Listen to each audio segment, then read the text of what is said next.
Nesta aula eu quero te apresentar o fluxo do Scrum, falando um pouco sobre as principais etapas que você passa quando se está desenvolvendo um projeto utilizando o Scrum. E aí, a partir dessa visão geral do fluxo do Scrum, que nós vamos ver agora, vai ficar tudo muito mais simples, mais fácil, mais fluido, para você aprender os detalhes dessas etapas ao longo do curso, tá ok? E como eu não gosto muito de blá blá blá e muita teoria, que você vai acabar esquecendo depois, ao mesmo tempo que eu vou te explicar aqui o fluxo do Scrum, eu quero ir também te dando um exemplo prático de como o Scrum funciona. Combinado? Então vamos lá, foca aqui.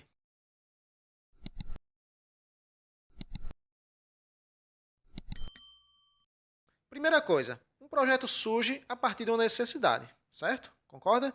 Então imagine, por exemplo, que um diretor de uma escola que tem gastado muito tempo com papelada para gerenciar seus alunos, professores, notas e etc., ele sente a necessidade de um sistema escolar, um sistema de informação, para que ele possa gerenciar tudo isso de forma mais rápida, mais ágil. Então, dessa necessidade surge um projeto chamado Construção do Sistema de Gestão da Escola Esperança. Vamos pegar aqui uma escola chamada Esperança como exemplo, tá ok?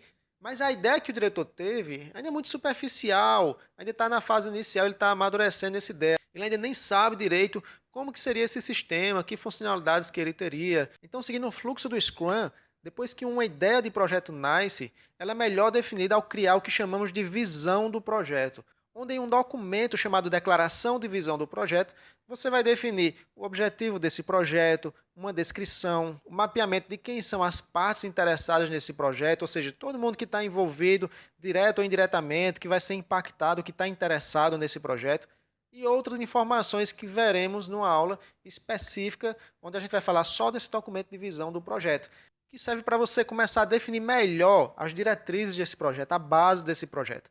Mas o importante nesse momento é você entender que um projeto começa de forma organizada, a partir de uma visão que é definida num documento chamado Declaração de Visão do Projeto, ok? Daí, tendo essa visão amadurecida, então vai ser construído o backlog do produto, que nada mais é do que uma lista contendo tudo aquilo que se deseja que seja contemplado pelo projeto para chegar naquele produto. E aí você diz, Gustavo, mas produto, um projeto ele não pode gerar um produto, um serviço, um resultado? Isso é um ponto importante aqui no Scrum, a gente chama tudo de produto. Ou seja, um projeto ele pode gerar um produto, um serviço, um resultado. Quando a gente fala em produto no Scrum, em backlog do produto, a gente está falando nos requisitos, seja para o produto, seja para o serviço, ou seja para o resultado que o seu projeto vai gerar. A gente chama, em qualquer dos casos, de backlog do produto. A gente generaliza utilizando a palavra produto. Tá ok? Então vai ser construído o backlog do produto, que no caso do sistema escolar para a Escola Esperança, nesse backlog do produto nós vamos ter os requisitos do sistema, como por exemplo, o sistema deve permitir o registro de notas, deve permitir o anexo de fotos dos alunos, deve permitir o registro do diário de classe, e cada quadradinho desses, ou seja, cada requisito registrado pelo cliente é chamado de história de usuário, é outro nome especial que a gente tem no Scrum para um requisito, ou User Story, que é um nome bastante comum de ser utilizado aí pelo pessoal de TI, que gosta bastante de usar termos em inglês. Então nós vamos aprender mais nas próximas aulas sobre o que é uma história do usuário, eu vou lhe passar templates para que você possa colocar em prática e etc. Vai ficar tudo muito claro, mas por agora, basta você saber que uma história de usuário representa um requisito do cliente, ou de alguma outra parte interessada envolvida no projeto, tá ok? Então, requisito é história de usuário no Scrum. História de usuário é a mesma coisa que um requisito que está sendo solicitado. Tudo bem? Ok, então agora você já teve uma ideia de projeto, você construiu a visão do projeto e registrou na declaração de visão do projeto, aquele documento que a gente vai conhecer logo mais, e depois você criou o backlog do produto, que são todos os requisitos a serem contemplados ao longo desse projeto para gerar o produto, que nesse caso é o sistema de gestão da Escola Esperança. Daí lembra que na metodologia ágil eu expliquei para você que um projeto ele é desenvolvido por iterações, ou seja, você desenvolve lá uma parte do projeto em 2 semanas, mostra para o cliente. Aí vai para mais 2 semanas, mostra para o cliente. Então, cada 2 semanas você tem uma iteração, que a gente chama. Só que no Scrum, iteração tem um nome especial. O nome é Sprint. É o termo oficial que se usa no Scrum, tá ok? E uma Sprint normalmente tem de 2 a 4 semanas de duração. Então, Então você vai encontrar o cliente de 2 em 2 semanas, ou de 3 em 3 semanas, ou de 4 em 4 semanas ao longo do seu projeto. Para efeito de exemplo, no nosso projeto eu vou sempre utilizar de 2 em 2 semanas, tá? Então, neste momento que já temos o backlog do produto definido, o que nós precisamos definir é o backlog da sprint. Lembra que backlog se refere a escopo, o que é que vai ser feito no produto e, nesse caso agora, na sprint. É o que a gente vai mostrar pronto para o cliente daqui a 2 semanas, quando a gente encontrar com ele, para ter o feedback dele e a aprovação dele. Tudo bem? Então, depois que eu defini, que eu planejei o que vai ser feito na primeira sprint, daí parte para a execução. Então, se foi planejado que vamos desenvolver, por exemplo, o cadastro de alunos no sistema de gestão da Escola Esperança. Então, é nisso que a equipe vai trabalhar para, em 2 semanas, encontrar com o cliente e apresentar para ele o cadastro de aluno.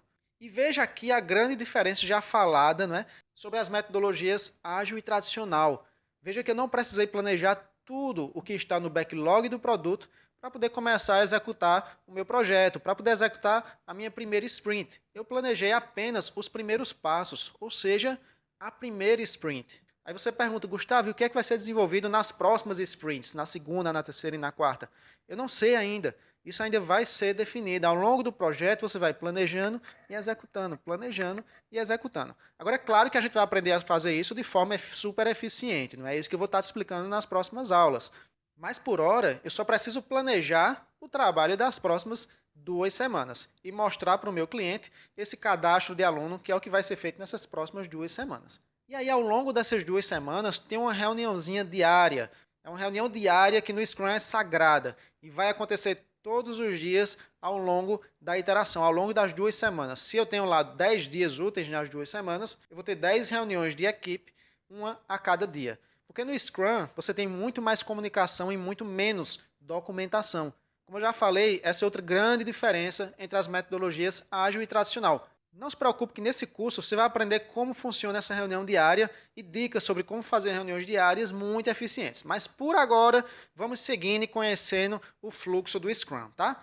Daí passaram as 2 semanas, você fez as reuniões diárias todos os dias e a sua equipe desenvolveu o cadastro de alunos. Então, terminadas as tarefas dessa primeira sprint, a parte do produto, que é justamente o cadastro de alunos, vai ser apresentada ao cliente. Daí, nesse momento, o cliente vai dar o seu feedback, já visualizando algo concreto. E poderá aprovar a entrega ou solicitar mudanças estas que serão muito bem-vindas, por sinal, e serão tratadas provavelmente na próxima sprint. Daí, após o feedback e a aprovação do cliente, se for o caso, aí a segunda sprint ela é planejada, depois executada, e uma nova versão ainda mais evoluída do produto é apresentada ao cliente lá ao final da segunda sprint, que avalia se está no caminho certo, para o que realmente ele precisa, se está caminhando para satisfazer a necessidade dele, e aí vai-se lá para a terceira sprint. Planeja, executa, mostra ao cliente uma versão ainda mais evoluída do produto, do sistema escolar, da Escola Esperança, e cada vez mais uma versão mais evoluída do produto é apresentada ao cliente. Esse ciclo se repete e se repete até que o produto seja concluído e entregue por completo ao cliente. Você entende agora por que numa metodologia ágil tem muito mais chances de o cliente terminar o projeto satisfeito e tendo as suas necessidades atendidas? Agora ficou claro, né? O cliente ele vai aprovando o produto que o projeto está gerando desde o início.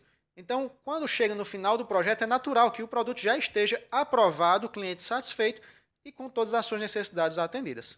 Existem mais alguns detalhes que acontecem no Scrum, obviamente, detalhes que acontecem antes, durante e após algumas dessas etapas mostradas nessa imagem que você está vendo. Mas o importante nesse momento é que você tenha entendido mais claramente sobre como que acontece a evolução de um projeto no Scrum.